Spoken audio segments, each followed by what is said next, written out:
আপনার মেয়ের এবছর 42% মার্কস এসছে। এরকমভাবে চলতে থাকলে তো পরের বছর ফেল করবে। ফেল করবে কেন?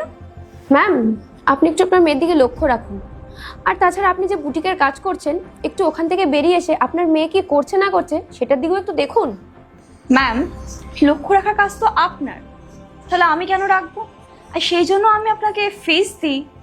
ম্যাম দেখুন, আমরা তো লক্ষ্য রাখি, আমাদের স্কুলের স্টুডেন্ট, আমাদের তো লক্ষ্য রাখতেই হবে। সাথে সাথে আপনাকেও লক্ষ্যটা রাখতে হবে।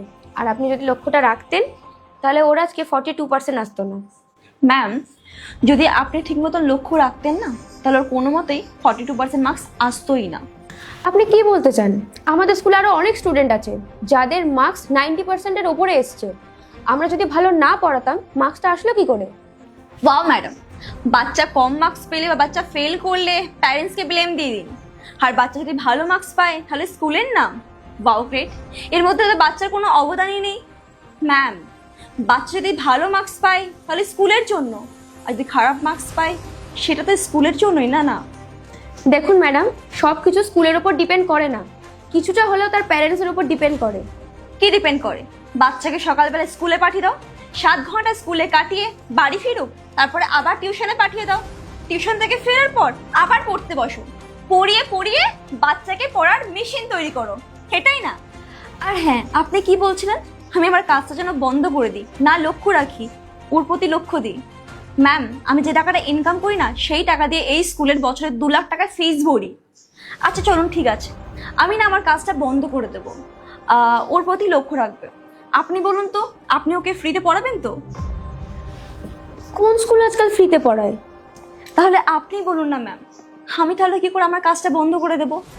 ম্যাম, আমি যে টাকাটা ইনকাম করি সে টাকাটা স্কুলে ফিস ভরি, তাহলে দায়িত্বটা আপনারই না ওর খেয়াল রাখার। দেখুন, আমরা খেয়ালটা রাখি বলেই আজকে আমাদের এই স্কুলটা টপ স্কুলের মধ্যে একটিতে পড়ে।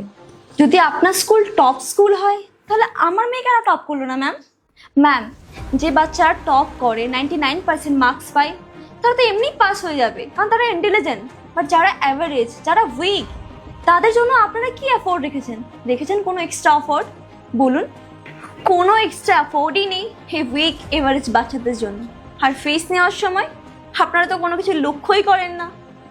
2-3 হাজার টাকার ড্রেস আপনারা 5-6 হাজার টাকা করে নেন, বুকস 1000 টাকার সেটা আপনারা 10,000 টাকা করে নেন, আবার খাবার দাবার এক্সট্রা 3,000 টাকা।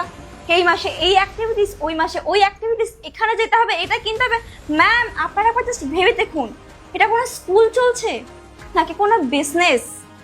মানে যে কোনো উপায়ে প্যারেন্টসের কাছ থেকে টাকা বের করে নাও, ব্যাস, আর কিছু চাই না।